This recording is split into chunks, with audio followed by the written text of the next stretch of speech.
This is Sheridan 1's 2018 facility plan meeting with School Facilities Division of the State Construction Department, and we'll go ahead and introduce ourselves. Amber Leach, Planning. Bob Herzog, Project Management. And I'm Charlie Kaufman, Planning.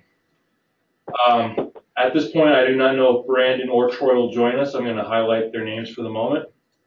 Okay. They got called off to do other items. So with the legislature in session, you never know what we get called off to do. So if they join us, Correct. no, we'll introduce. So anyways, on your end, go ahead. Jeremy Smith, Business Manager, Sheridan School District Number 1. Marty Kobza, the Superintendent in Sheridan County 1. All right. So thank you for joining us today. We do also want to thank you for all the work that you guys have put in before this. I know Amber has put in a lot of work, and Jeremy, you've done a lot of work on the front end of this. We appreciate all that and wanted to just recognize you guys really quick on that. You bet. Amber does about 99% of it, so appreciate all of her support. It sure makes it a nice process to do these in chunks ahead of time. It sure keeps everything on track during some of our busy times, so appreciate it. Absolutely, and she does a lot of work on that, and it helps out quite a bit for us. So anyways, thank you. Oh, yes. So Troy wanted to talk a little bit about, we know that you have the campuses in Ranchester and then Dayton and then also in Bighorn. So just he put the pictures up there for everybody for reference points. Okay. So awesome. So anyways, so what we're going to do, the things that you guys have checked and verified, we're just going to go through them real quick. If you have any questions, feel free. Stop, but we're not going to waste too much time on the things you guys have already verified. So, for example, track, thank you for verifying those. If you do purchase any land or dispose of any land, let us know. We'll make those updates as we go along. Okay. And then on the land leases, you do have the one in the old Tongue River ES right now. Right. So, okay, no, just very good. And then property profiles, you have verified those. Everything looks good on your end. Yep. Very good. The only the change I think I noted in there, Charlie, was that the storage unit at the old elementary school site is not considered surplus. That's in daily use. So. Okay, so I did want to show you this really quick. This is our screen live. I did update that to active and all of their warehouse. Okay. Perfect. Thank you. Yep, that's just fine. Okay, and I'll have to before I turn that back over to you, the facility, I'll update this with that updated. Okay. So thank you. Sounds great. Thank you. Thank you for giving me that. And I did actually change the name on that so that way we didn't have any confusion. I just called it your district maintenance shop and storage. That's perfect. Thank you. Yeah, so it was a bit of confusing because of the original name on there. So. Yep. Nope. Understand. Okay. Hey, Charlie, this is Troy. I just joined you. Okay. Troy, go ahead. Morning, Troy. All right, so we're actually now down at enhancements.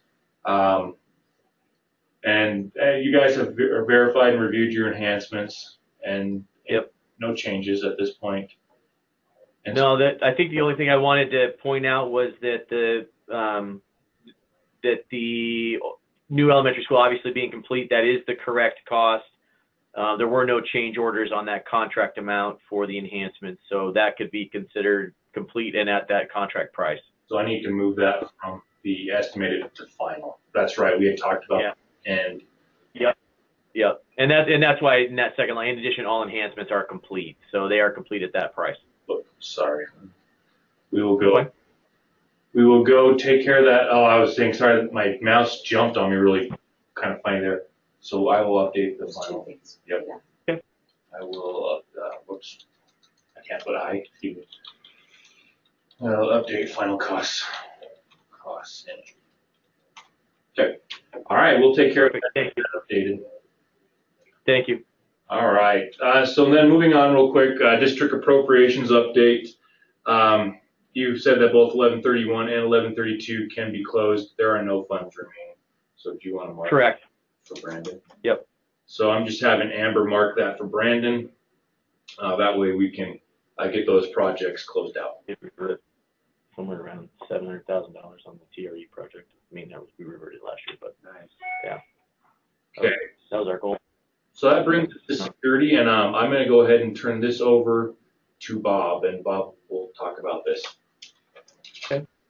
I printed out your report this morning, basically of all the security projects that we have worked on and other ones that are still remaining outstanding. Yep. Wanted to, we've got, right now, for overall for the projects, you've got a pretty good balance of 144,820.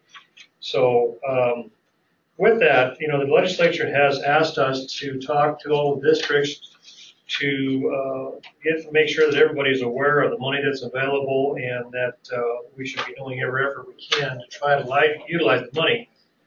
So right. I'm just going to go through this list here real quick.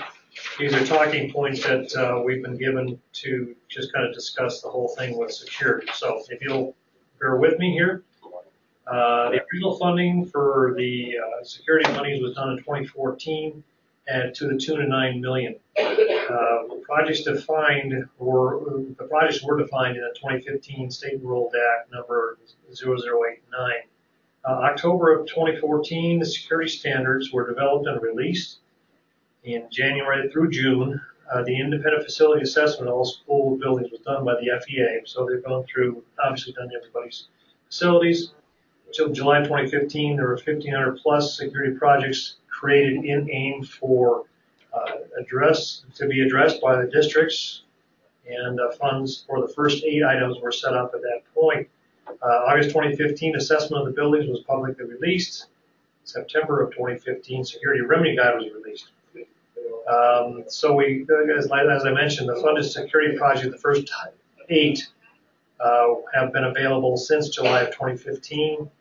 In addition to that, major maintenance funding, House Enrolled Act number 0012, stated that a school district may expend up to 10% of the amount distributed under major maintenance program for the period commencing July 1st, 2016 and ending on July 1st, 2018 for safety and security, building and facility needs.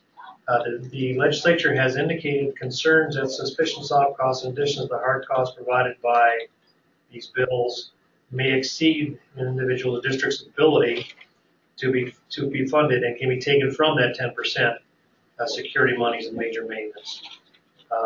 So as we're moving forward on these appropriations, if you're wanting to take and sweep any of these particular funds that we've got listed on AIM into one specific project or a couple specific projects, that takes a letter from the district making that request with the specific understanding that if those monies are swept from those other projects, there will not be funding in the future for those projects again.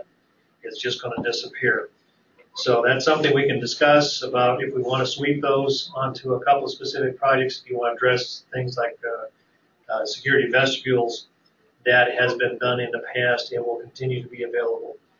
The goal of security funding is intended to give each district an equal opportunity to provide security to security standards for Wyoming K-12 schools. The School Facilities Commission and Select Committee for School Facilities have stated some concerns with the slow deployment of funds. For the 2017 supplemental budget session of the legislature, the SFD proposed an additional $17.9 million for the next 2 priorities, so 9 and 10 on the list, of security funds, which was declined by the legislature due in part to the slow deployment of the 2014 and 2015 funds. So we are encouraging districts when we're having these meetings for all the districts to utilize the funds that are available for those security projects. And so just as a follow-up, we've got some of the funds have been spent, but the majority have not been spent. So whatever we can do, whatever I can do to meet with you, sit down, go over these projects, see if there's funds that we can allocate to these projects and get them going, we would be more than happy to do that. I can come up there and meet with you if that works best, or we can do it over a telephone conference, whichever way you want to do it. But we are trying to make this thing work as well as we can for security projects and get to a point where hopefully the legislature will give us a little bit more money for projects that are on down the line outside of the first 8. So with that, back to you, Charlie. All right. Yeah, that's You like that? nicely done. Nice pass off. Nicely done. Good history, Bob. Thank you. So, anyways, one of the things we talked about, and we've talked about other districts, is, and one thing Bob was talking about, is that we can pull these monies into different projects with the consent of the district. Is that correct, Bob? That is correct. I can just give you a real quick example. I won't want to hold the meeting too much. But for example, over at Bighorn, the junior senior high school, under two-way communications, we have a total of budgeted non-contract funds in there of $18,602. That's a pretty good slug. Right. So we could, Right. if necessary, move those to another project. Like I said, a lot of what we see are the secured vestibule. The hardening of that element seems to be a popular one amongst districts. So that's one we can do. But Bob, we'll just jump in here. Last year we bid a major, like a $450,000 safety and security project that addressed a majority of these, and we wanted to sweep some of the funds from some of those and weren't at that point allowed to. So I guess we had to supplement with major maintenance funding. So I guess I'm curious, can that be done? As long as it was in that period allowed by the legislature, can we retroactively do that? And that'll free up some major maintenance funding for me to deploy elsewhere. Because, as you can see from ours, we used what we could and moved around what we could last year. It's the two-way communications. If you look at what we've got left, 131,000, nearly 100,000 of that is on this two-way communications component. Right. And, for us, we're going to deploy a visitor management system, Raptor is the specific brand, this next year that's got a volunteer management, visitor management and a reunification, after an event, module. That's going to cost us $9,000. But one of the components of that is during that reunification is two-way communication or alert notification that's separate from your, standard intercom system, hardwired intercom system, in the event that any teacher then can sort of, sound the alarm and not be tied to that because, a lot of times the office is the first to go, right? Right. So, and I think what they can contemplate, FEA did in their visit was, you got to rebuild multiple ways of accessing your hardwired system, whereas now you can do it sort of, via IM electronic communication without it. So, I think there's some room for us to discuss what we would like to do because we've hardened all of our entrances now. They've got bulletproof glass. We've got AI phones and some of those. There's other things we'd like to do. And so if we could sweep some of that two-way communications funding to finish those up, we would be about all spent out on our security money. Sure. The only caveat that we have, it has to be within those first 8 categories. So if we've got them in here and we've got a project number that's identified that we can utilize those funds, absolutely. Yep. We can sweep those into that. As far as going back and back funding major maintenance, that's a conversation I would have to have with JJ. I'm not sure. I'm just curious. We've obviously committed to it. We're going to do it. The other thing we've got on the docket for not this summer, but maybe we could do it this summer is hardening our secondary entrances. We did a great job of putting bulletproof glass and things at our main entrances, but we've got playground entrances, that where kids come in and we'd sure like to put up some of that, hardening type items that we put in on the front. Not an expensive ad, but those are projects I think I need to visit with you about, Bob, and make sure that it's because it all fits within the first 8 categories. Just want to make sure we can move funds around to be flexible. So, sure. I think here in the next couple of weeks we should have that conversation, and because it really wouldn't be a very big deal to add those onto piggyback onto some projects we're doing this summer. So, well, let's have that conversation, and I can take a look at what we've got. The security vestibules are not really extremely specific as far as what entrances are. The default perfect. The default location is the primary. So let's go down. Right. Let's sit down and talk about that. Look at what the specifications say on that, and see if we've got that ability for you. And if we've got some flexibility on the two-way communications piece relative to our visitor management, because the visitor management is going to cost us about, $9,000 to deploy this year. And obviously there's an ongoing cost, which the district will pay out of its general operating funds. But, at least the deployment of that visitor management system, Raptor would sure be helpful to use the security funding with. Again, one of the nice things we liked about on the reunification module was it allowed that two-way communication, that reporting back from each classroom on how they're, what the status of their kids are, what their location is. And then again, any teacher through their device can say bad guy in building, X. So Right. We felt like that was a far less expensive way to expand two-way communication than what I think, sort of a second hardened, room would cost and some of those kinds of things. Right. So, Okay, good. Let's have that conversation. all right, I'm in, Bob. We'll spend it all, buddy. Super. No, very good. All right. So moving on, moving on to the section of capacity. This is basically where you guys are at in terms of your capacity for the moment. And then we'll talk briefly here about your enrollment projections for your district as well. Right. So let's pull up your enrollment projections right now. So as you know, we do this based off the 10-year trailing data from your past enrollments. And I don't know if we broke them out. We just have it as one lump this year, all your whole district. So we do have to remember that they have Tongue River and Bighorn. So different towns. Right, lump. Yep. So, but overall, I mean, you guys have had looks like you guys have been pretty steady. Well, actually, you've had a couple good, gone down a little bit from the left from 2014, but had some still very around that 930 range. Yeah, and Charlie, next year our kindergarten enrollment at Tongue River Elementary we're gonna have to add a fourth section.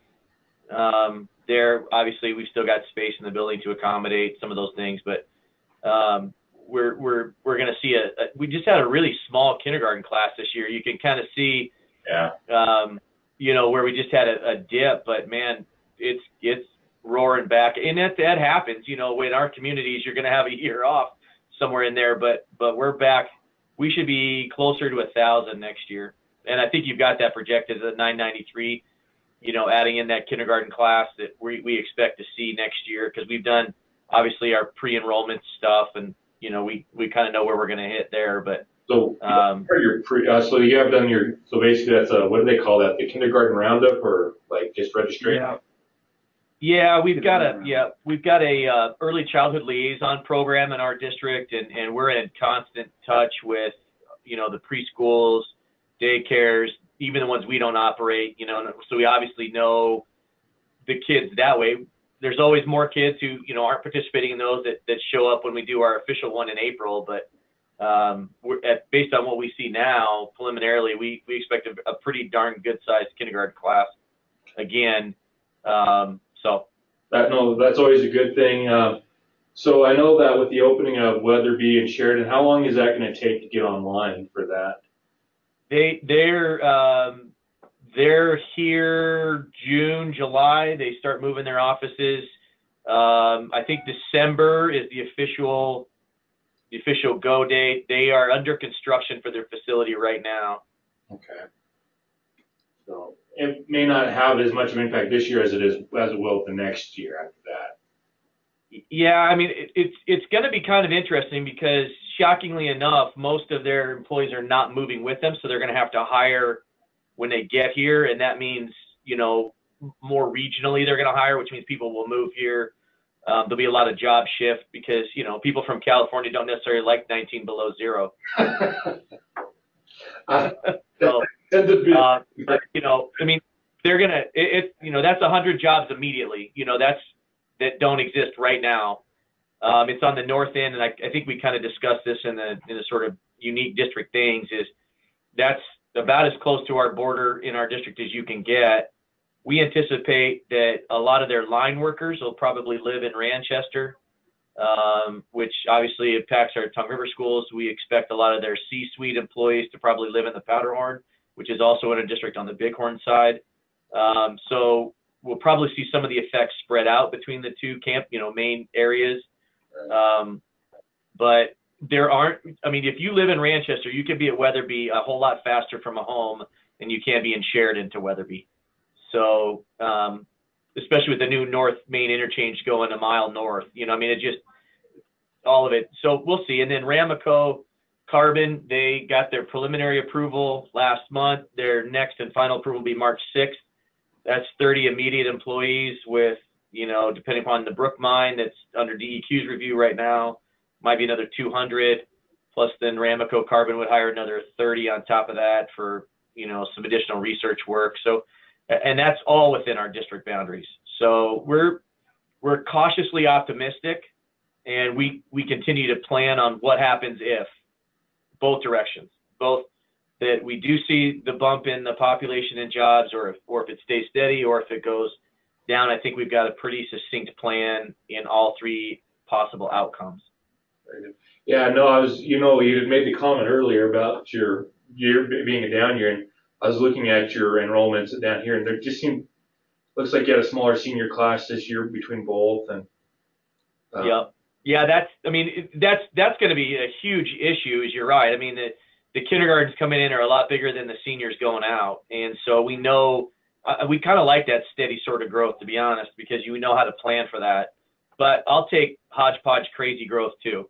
Hey. That's pretty good.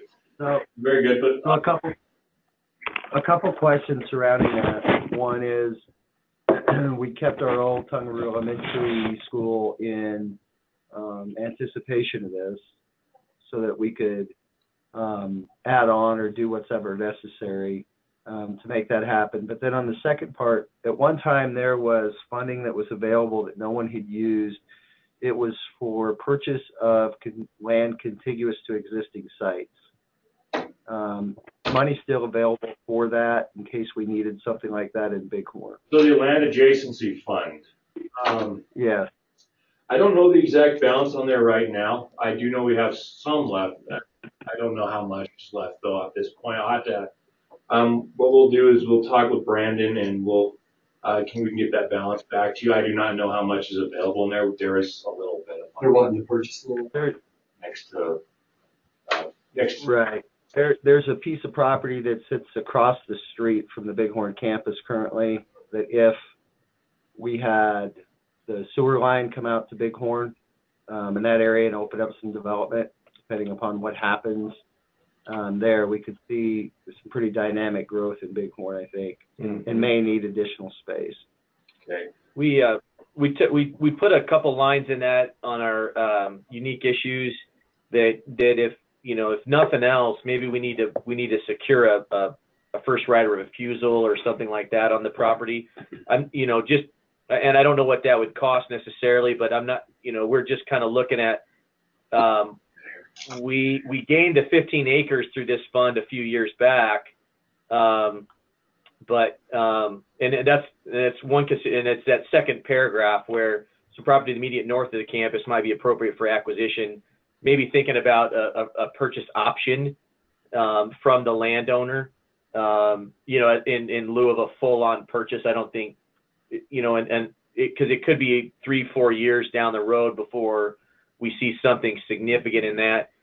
It's adjacent to the campus, so it's something to consider. I don't know if you guys have done that in the past, purchasing land options from property owners to sort of secure that, because otherwise I don't know what we would do exactly at Bighorn to grow into a third building with the appropriate space to do that.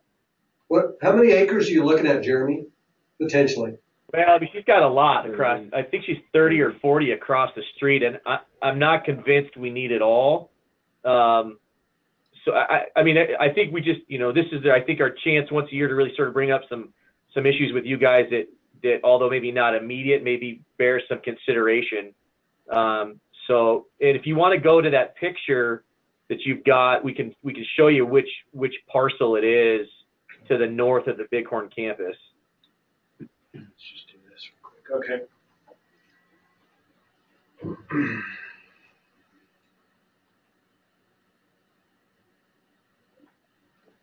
Again, we just want to make sure we're opening the discussion to see if there's a.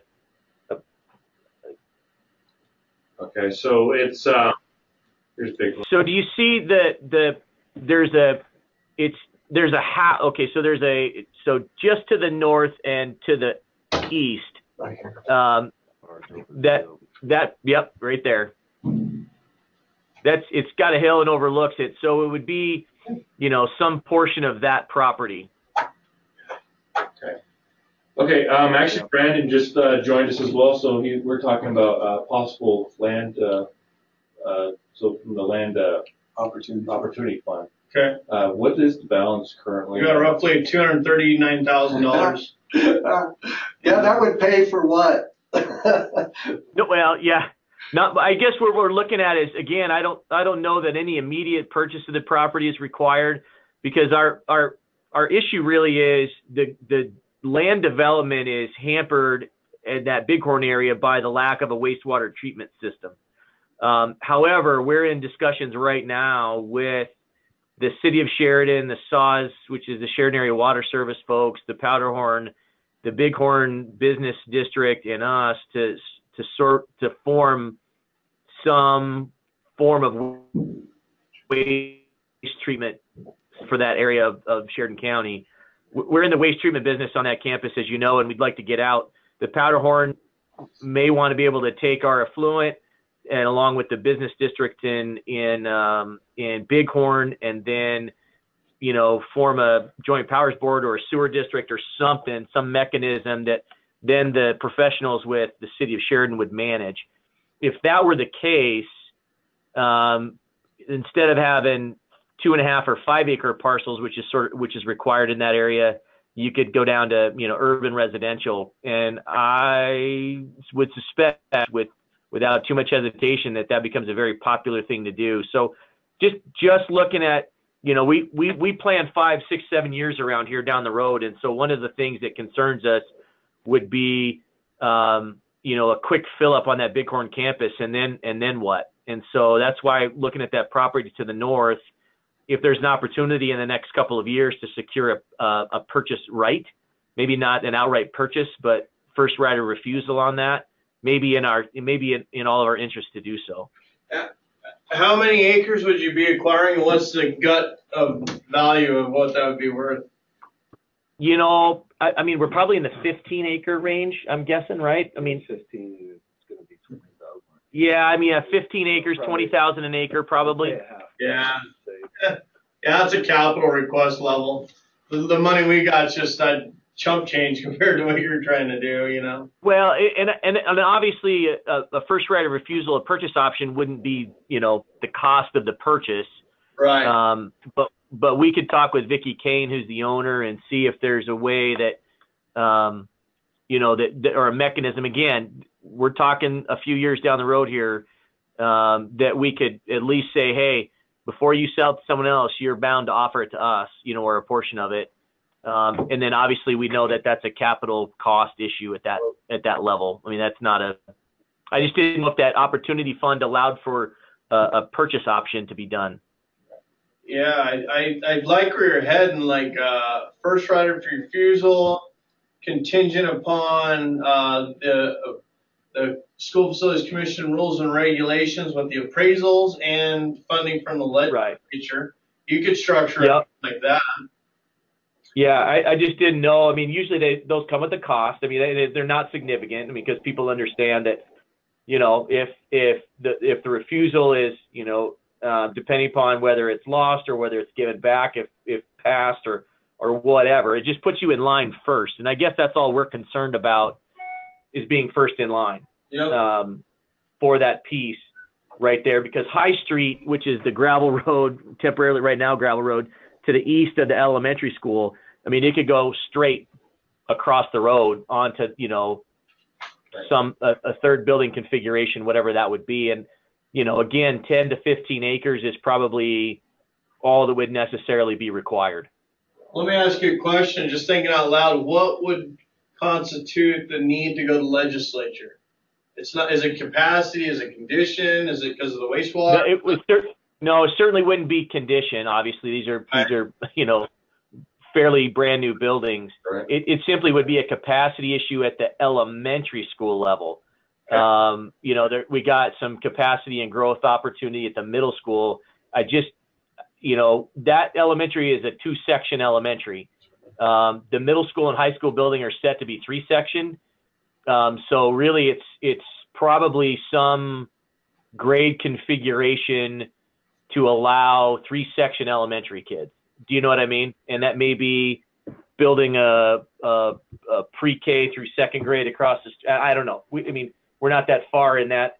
I just know that I kind of sniff a little bit about what's going on here. We got lots of growth here. Look at your capacity. So in the elementary school, right now they're between 81 and 82% in the elementary school at Bighorn. Right. And then, like you said, at the junior high or middle school, high school level, there's some room for growth in that. Go back to this for a second. Yep. Hey, on your elementary school, is it possible to do an addition to that, or is it better? It is.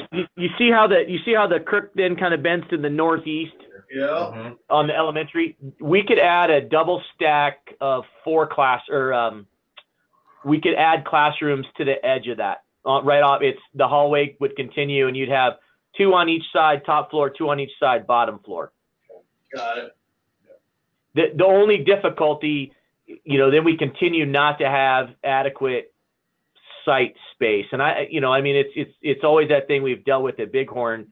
I'm not sure that, you know, that's one of those issues where I mean, I don't know, probably 6 of one, half a dozen of the other, but I'm not sure what else we do to enlarge the site, parking, and some of those other things that go with adding another, you know, 150 to 200 kids. Right. What about south of your field, your soccer field, sports field? Yeah. So we've got those 15 acres, and we're, you know, that's another option for sure to construct. We were so jammed on there already. Yeah. There's no parking. Yeah, I mean, it really becomes the issue of, depending on what you add, I think it's all possible. The problem is you continue to just keep as jammed a site as we've got. And again, all we're suggesting is the purchase option, not a firm purchase, but if you've got property that you could possibly acquire, I've never been one to say, hey, let's turn our nose at it. You know what I mean? So I guess we're just looking at what are the possibilities. So it sounds to me like you need to do a little more work and see where this ends up with regard to possible sewer and stuff being made available. Right. So you guys are in an exploratory stage right now. Maybe by next year you might have something a little bit solid, and we can discuss a little bit more. Yep. You're saying then on the existing site you do have more acreage. It may be possible to actually add to your existing site to the west and to the south. Potentially. Correct. You could go across north, and so you're just kind of sending out the little flag that says, hey, we're thinking about this, we're trying to anticipate, and I think and one of the things we've really struggled with on our end, and school districts do, and that is that we want to be proactive on the getting land, and you know this, because if we're proactive on land, we're 2 years behind the ball right there. So we can't. Well, Troy, you hit it exactly right. I mean, again, at least I know for our district, we're looking 5-10 years down the road, going, okay, so what if we doubled in size? Well, you know, based on the jobs that we see coming, what if we doubled our student population? What does that look like? Do we have enough space? Do we have enough buildings? Can we reconfigure? I mean, we're not opposed to having, you know, different configuration options that utilize the space. We just look at Bighorn going, that's not enough acres based on what the site standard should be already. We've added to it to the best we can. There's an opportunity to the north that could present itself. But again, you're right. All we're doing today is just sort of giving you guys a heads up on the fact that we're in exploratory discussions about a wastewater system being available in the Little Goose area, which is this Bighorn area, which we know would drive higher density of housing. Hey, the other question I have of Brandon is, what do you think of this on that land opportunity fund? Mm-hmm. You know, I almost wonder if it could have some value kind of doing a master plan for the existing site, Yeah. where you're actually looking and using that, or we could use planning money as well, but where we actually do kind of basically a site study and see, okay, let's say that we grew 100, 200 students, what can you do with the existing site, okay, and how could you, expand the capacity of the elementary in such a way that had any value whatsoever with regard to the existing site to make it appropriate. I don't know, I'm just throwing some ideas around. It's more of a master plan here. What can be done? If so, how can you use the existing, how can you configure the existing available acreages for maximizing the opportunity on site, and then look at maybe other sites as well. Do you own the stuff south of the football field? Yeah, he said right here, I think. Yeah, we have the 15 acres that's an L shape to the south and to the west of the football field. Yeah. And Troy, I like where you're going with this, because sometimes we can't see stuff like that. You know what I mean? We get so used to our perspective that it's hard to envision other options. Two things that drive you crazy on that campus. One is parking, and two is fields, green space. Yeah. Because you got 450 kids, K-12 with one field. That's all we got. And it's an artificial surface field because it just gets used to that extent. And so if there's a way for us to think, okay, so if we added onto the elementary, if we added those 4 classrooms onto the elementary, does that get us to a 3-section elementary? Maybe, maybe not. We'd have to rethink through that a little bit. Okay, so now that you've added those 4 classrooms, because again, the middle school, high school building, we're at like 40% capacity there. No one's suggesting that that's the next step, but the issue then is we need another field, because the middle school and high school won't be able to share, right? Because they just can't. There's you got classes on top of classes.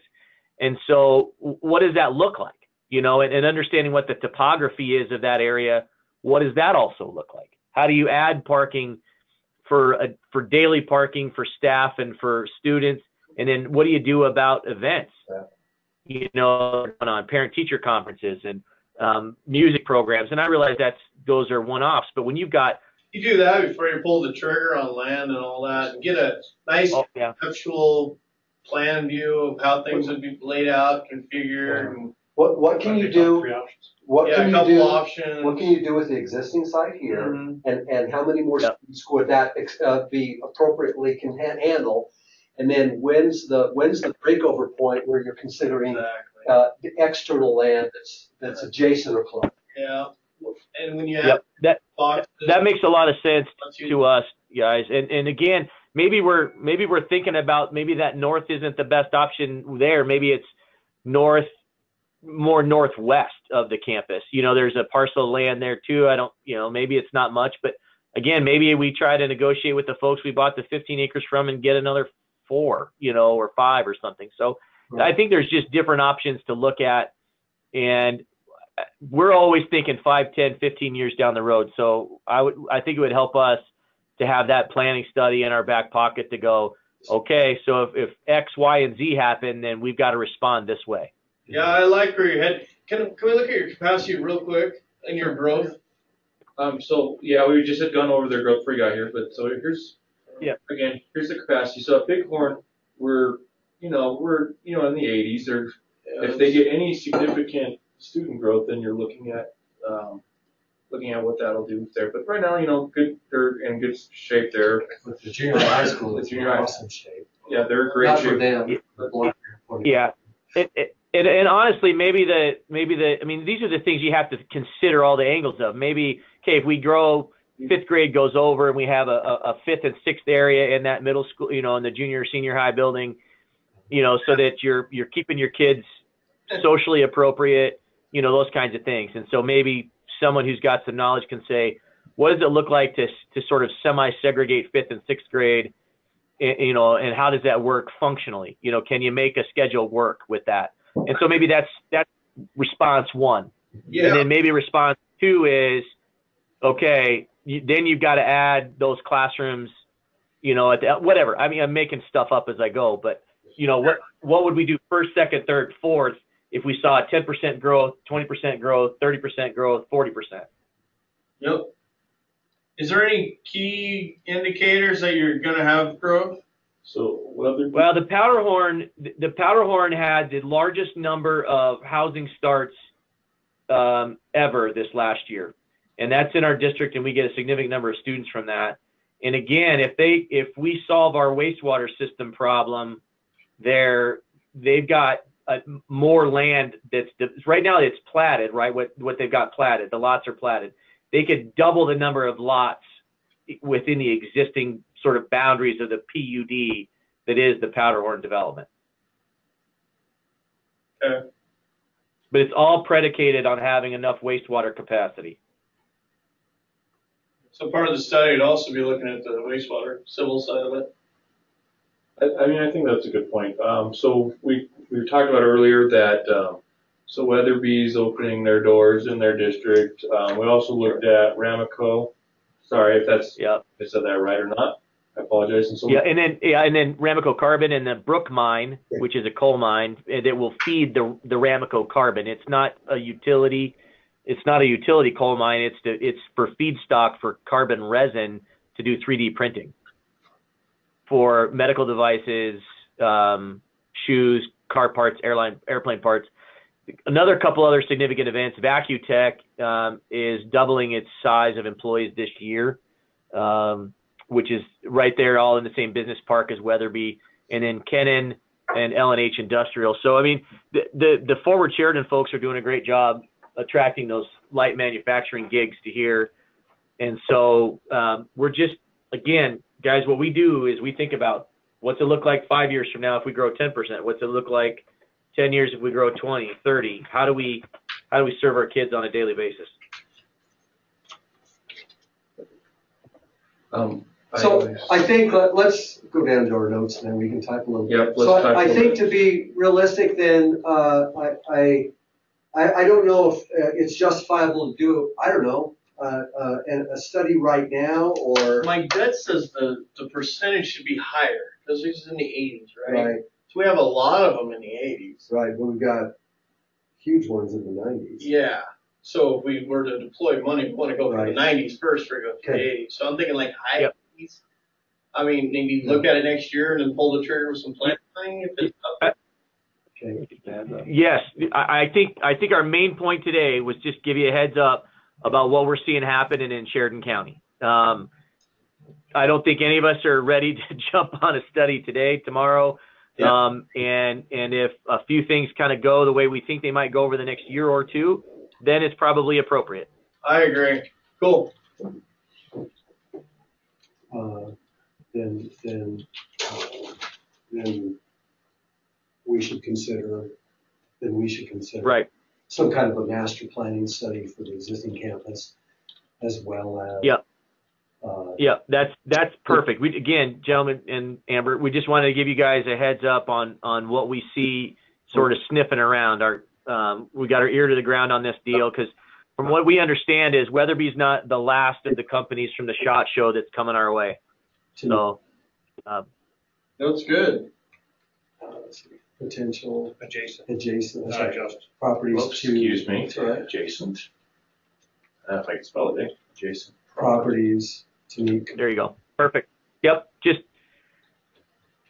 Just wanted to give you guys a heads up and kind of what we're thinking. We know in general how we would respond in Tongue River pretty easily, and I think we can touch on that some more in the other portions of the planning planning meeting. But Bighorn's the one that we might need a little help on figuring out how to respond to some short-term and quick growth. So sure, absolutely. And no, I think that's prudent, and I think it's a good thing to keep on our radar and to keep us monitoring definitely for the future. And it's something that's important to look at.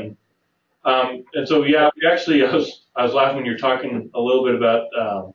I chuckled myself when you're talking about Tongue River because we were going to talk about that here shortly too. So I was just thinking about them as well. So anyways, so moving on real quick. Every year we get the question of how we do major maintenance calculations and allowable gross square footage for the districts. And so I wanted to show this as an illustration more for your edification. So basically, the main two drivers of your major maintenance are your ADM and the allowable square footage that's driven off of ADM. Yep. So the big thing here for you guys is there's a couple of things. One, like you said, there's a couple of your buildings, like Bighorn right now, the middle school, high school isn't very full. That's one part of this. And the other thing is that you're not getting paid for all your square footage like you should be. There's a bit of a gap. So one of the ways we tried to address that this past summer was to close that gap in major maintenance funding, and try to find ways to be able to get all your buildings to be able to be maintained at the level that they need to be. A lot of measures didn't make it through, and there were a couple that did. And we'll talk about those couple that did here momentarily. But this is more for anything, just an illustration. You're getting paid for 227,000 square feet of what you have. And so, Yep. I mean, it clearly shows that there's a bit of a gap, and, it also shows that your buildings aren't quite as full yet as they need to be. But, Correct. so that's basically where we're at right now. So that's just kind of to just demonstrate that for you. Yep. Got it. Anyways, real quick, no charter schools, and then let's talk about your alternative education programs. So the Bridge School, when we talked, when WDE gave us the numbers, there weren't any enrollments reported, but let's talk about this a little bit here for you right now. So we have 4 students enrolled in the Bridge School right now, as of January 31st, and that's 4 FTE. Now, obviously, we've got some kids who are less than that, but our total enrollment right now would that we count as 4 FTE.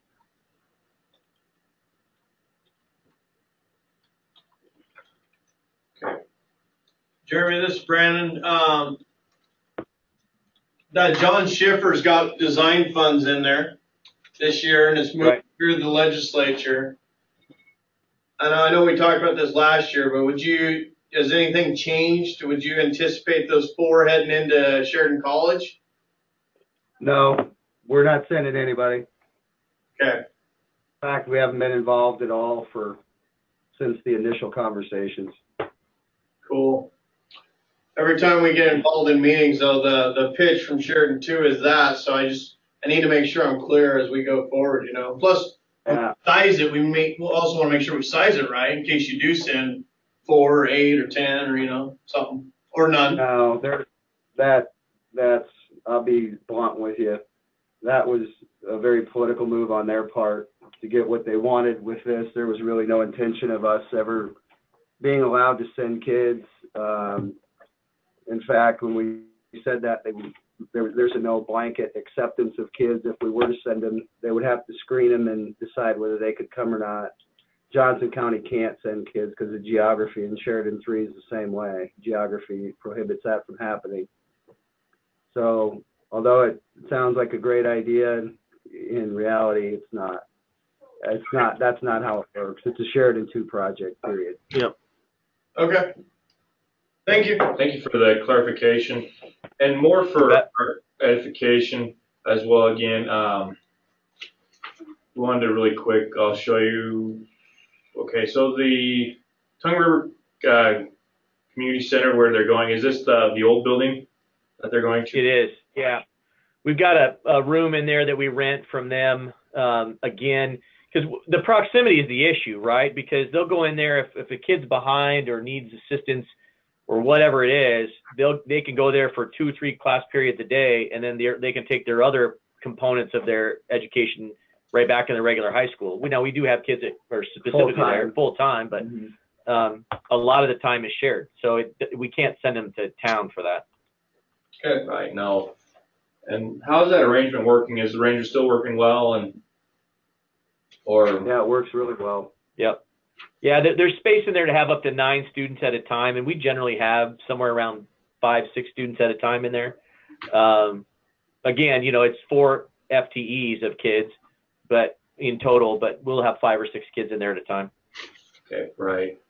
So so WDE must have reported it just in your high school enrollment is what they ended up doing. Yes. Yeah, that makes sense. I did have a question on that, and I will make note of that enrolled students. Because what we've been told is that it has to be where they spend the preponderance of their day, is what school they're attached to. Okay. I'm just making that. So if you're only taking one class at the bridge school or two classes at the bridge school, and your other 4 or 5 are at Tongue River High, you report as a Tongue River High kid. Okay. I'm just making that note for us because we look at it and we're like, wow, that doesn't make sense. But yeah. Right. This now does. Yeah. We now have, I guess now we have four full-time kids enrolled there. That's how we get the 4. We probably still have some Tongue River High kids coming over for classes as well, but we do have 4 full-time enrolled kids right now at the bridge school because they're spending the majority of their day at the bridge school. All right. Thank you. This is good for us to know, and obviously, with that's, for those kids that do need a couple class periods over there, it works great for them. It's just right across the parking lot. Yep. So very good. So we'll continue moving on here. Condition, we've had this graphic up for the last couple of years. FEA provided this to us, and more than anything, it's just a visual reminder for us of how we're looking at buildings and how we'll look to continue to make plans for those buildings and continue to look to maintain them, which ultimately leads to this, to the list of condition scores. This one is just the first page of the condition list for the state. Need to take that out a little bit. There we go. And more than anything for this, you look at here, this year in our budget, we tried to work on the 0.4s and above, try to make sure that we get the life out of those buildings that we need to. The one big change in our budget was that Laramie 1 got in the JAC got carried into the budget, and one of the mechanisms they used to do so is they took the commission component funds from their Laramie 1 schools to be able to do that, to wrangle some of the money into that carry project. Correct. Yeah, and so let's, looking at your buildings, all in pretty good shape. Fantastic shape, actually, looking across the board, very maintained, and a lot of new buildings too. But everything looks good on this. And well, you can see we've concentrated our funds at Tongue River Middle School because we dropped that FCI score from 0.16 to 0.12 over that 4-year period. So that's we continue to deploy those funds as makes sense, and that's why you see the vast majority of our major maintenance projects are focused on that school because it's obviously the one that is in the most need. So, that's a good thing for you guys. To be able to do that, and it shows a lot of initiative to be able to work on those buildings and to continue keeping those buildings up and going. Yep. So yeah, you did put those in your notes as well. So that's a good thing. The SLAC, we'll talk a little bit about this, but the SLAC Elementary School, you guys worked on that as well recently. Yeah, I think if you look at any of the ones, we don't have any 1s or 2s, but on the 3s, when we get to that section, you'll see we've updated or fixed most of anything that was going on at the SLAC Elementary School. Okay, that's very good. So continuing on with major maintenance, this is your 680 report from June 30. Of last year, reporting from the expenditures from 2016-17. And this is more than anything just a snapshot in time for what you guys spent for the 16-17 school year, or fiscal year, excuse me. I get thinking too many times in school years and stuff, and many times fiscal years are a little different than school years, so yeah, get my wire crossed a little bit there. But and so then, like you're saying, you put in $169,000 in the 15-16 or in the 16-17 school year. You put a lot of money into that Tongue River Middle School, like you were talking about earlier. Yep. All right. So then, this is where the 3 scores is that we were talking about just a little bit ago. So basically, no 1s or 2s. Make sure no 1s and 2s in their district, all 3s at this point that they're working on and looking. You have some. You completed all those. Actually completed almost all your 3s there at the SLAC Elementary School. Yep. Yeah, I mean, they're not high dollar items. I mean, they're, you know, 2, 3, 4, 500, 2,000, 3,000. We did some things with the porch, some stairs, railings, you know, interior finishes, electrical. We changed out. I mean, their domestic water distribution is a well, you know, I mean, so we had to update some things there on the pump. Sanitary waste is a septic tank, so, you know, pumped it out. You know, I mean, it is what it is. So. Right, and you know that's important for us to know, and it shows again it shows good stewardship on your part, taking care of your buildings, and you know these buildings are from 1937, 81 years old, and that's great that you're able to keep them in that good of condition for as old as they are, and that's fantastic. I mean, this is a lot of foresight, a lot of good planning on their district. So. And then, yeah, like you're talking about more of the majority of the work that's coming up for the middle school that you have up here. Yeah. So, yeah. Very good. So then continue on, we'll, looking at the balances for this next year, if everything goes as it did last year, this would be your anticipated payment. We're hoping that that'll actually increase with a couple of the changes. But right now, this is what we just put out there for more than just anticipated for next year. Okay. And then the work orders that are open right now currently for your district, and then just showing that. And so to kind of turn the time over to you guys a little bit, how do you prioritize your major maintenance projects? Do you have a committee? Is it just you two there in the office, or how do you do that, and what are your drivers for those projects? Well, it's a multi-step process, as you can imagine. First, we talk with our maintenance staff. You know, what are the things you see? What are the concerns you have, condition-wise? What's this? What's wearing out? Gather a lot of information from guys who are doing it every single day in their buildings. We discuss with the principals. Are there things about the campus that are getting in the way of your educational delivery? What do you see are issues? What do you see just operationally, some safety, security concerns you might have? Those things. So we gather information from sort of both sides of that. We put it all down and then put it on a spreadsheet and, make some value judgments, make some cost assumptions based on what we know. And then try to fit it in on we actually run a 6-year plan and go, okay, what makes sense to do first, second, third, fourth, fifth, sixth, based on how much money we think we're going to get. Run it by the board. Yep. We also have an asphalt plan. Yep. Developed by a engineering group with us as well. Plans on boilers, plans on roofs, plans on all of that stuff as well as far as life cycles and maintenance. Yeah. We got a concrete maintenance plan coming up here this next year. If there's this much of a crack, do you cut out a section? Do you patch it? Do you replace it? What do you do?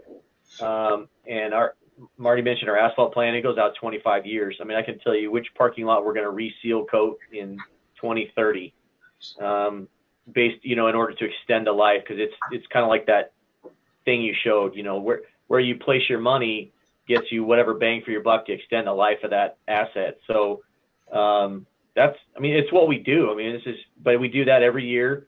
We then first thing we always reshare the plan with everybody and say, okay, any changes, any concerns, any questions, comments, did something else change that, needs to move money around in priority, that kind of stuff. And so it's really just an annual review of our 6-year plan.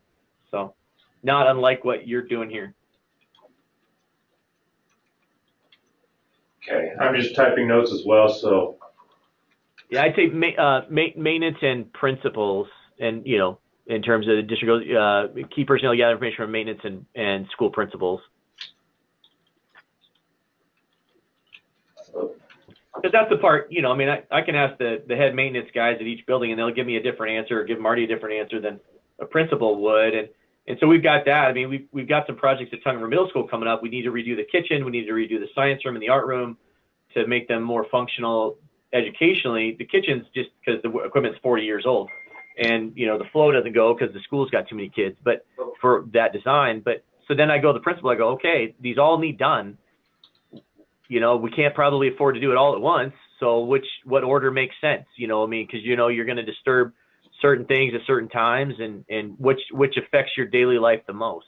Sure. So, I mean, that's kind of how you approach it, because the dollars are limited, right? You can't do everything all at once. So you got to figure out what scheme. And then the other thing is, if I'm going to do waste piping in a building that's, because it's got cast and it's all corroding out, do I do it all at once? Do I do it in phases? I mean, you know, because you have to consider, okay, there's, you know, your mob costs that go along with every project you do, your bidding costs that go along with every project, you know. So, and then you got to look at your environment. I mean, Weatherby's constructing a facility, Vacutech's doubling its size. You know, some of the same contractors that would bid on our jobs bid on those jobs. You know, what's our sort of regional capacity to take care of some of this stuff? So we mix all that into a soup, and out it comes. Very good. Thank you for doing that and for explaining that to us. And I mean, we've asked that of every district this year, and it's more for our knowledge how districts do this, and it has ranged very much across the board. Oh, I'm sure. Yeah, I mean, and we're very blessed that we've, you know, over the last 15 years have replaced, you know, a good number of our facilities, and then had component funding at key times to, you know, to do boiler replacements and certain things, and so, you know, but again, it's because we were planning it out, and B, we asked. So there you go. Absolutely. And so, you know, we will touch a little bit here on components.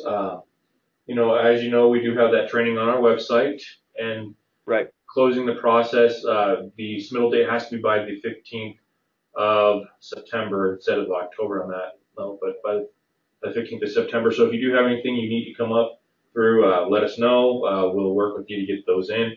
But more for your information, the first 16 on this list are in our budget currently. Right this time. As of last night. As of last night. Yeah. Yeah. You still got about 15 days to go, guys. Yeah. So for now, you know, in there for now, and just more than anything, just that's what we're looking at this point. That's fine. We don't anticipate for the next year or two at least asking for any component funds, assuming that the major maintenance funding formula is funded the way it says we should be able to address our issues. Okay. So anyways, well, I guess I'm talking about the 2018 legislative session. Pull that down a little bit. I'll read through it. Let's so see. Brandon, it's Brandon. So the House on Friday, item 2 here, where we were going to adjust the CRV, the House side killed that on Friday, so they got rid of that.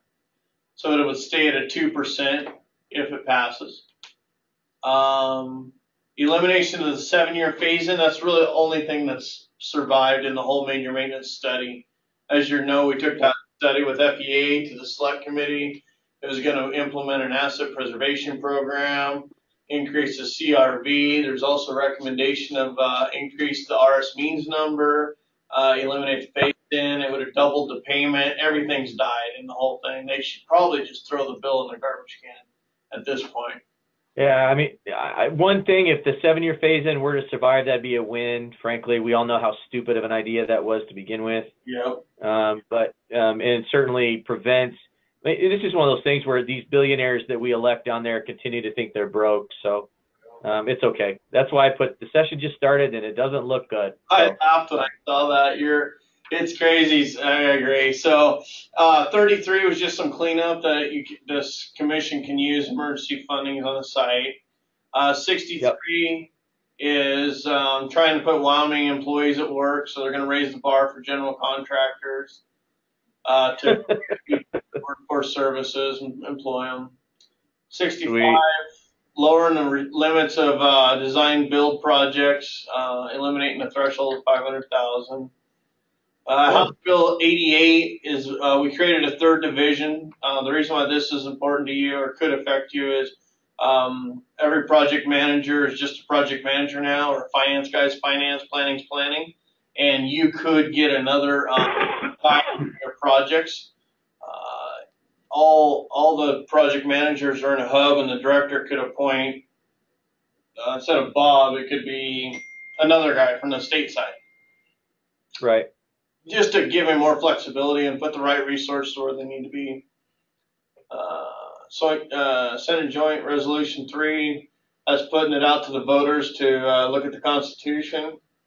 So we'll see on that one. And then the capital bill, so far everything's the same, except the carry funding. That's getting mixed up a little bit with some SIPA funds and erosion of the component funds to fund the carry project. None of the other school districts, just Laramie One's components. I don't see Senate Joint Resolution 3 making it out anywhere, but we'll see. Yeah, I don't think it'll have much legs. So. Well, they just forget that Gillette can build whatever it wants, and Basin gets to build an outhouse. So there you go. Yeah, pretty much. I mean, that's the reality of it, and it's just stupid, and it's why we don't do it anymore. But it's okay. We got to let them go through this rigmarole every year. So. Yeah. So that's sort of where we're at, and it could change here in a minute. So who knows? Yep. In the bill, it talks about emergency. Yeah. So it talks you can either get emergency or unanticipated funds if you got a project in its life cycle. You're short money. I don't think you guys got any of those. Roll up. What did they say in there? They said major maintenance. Give me more money. Major maintenance. No, it's not even more money. It's just fund the stupid formula each year. We always end up that situation where year one it's fully funded. You know, even at the stupid 2%, it's still fully funded. But then you get into year two of the biennium and it's not.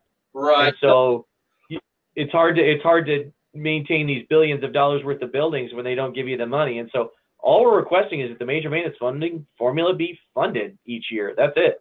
Yep. Not complex. There was a couple things they did do in that major maintenance statute is they adjusted the way the payment would be made. So you get 70%, I think, in July, and then in September you get the last 30.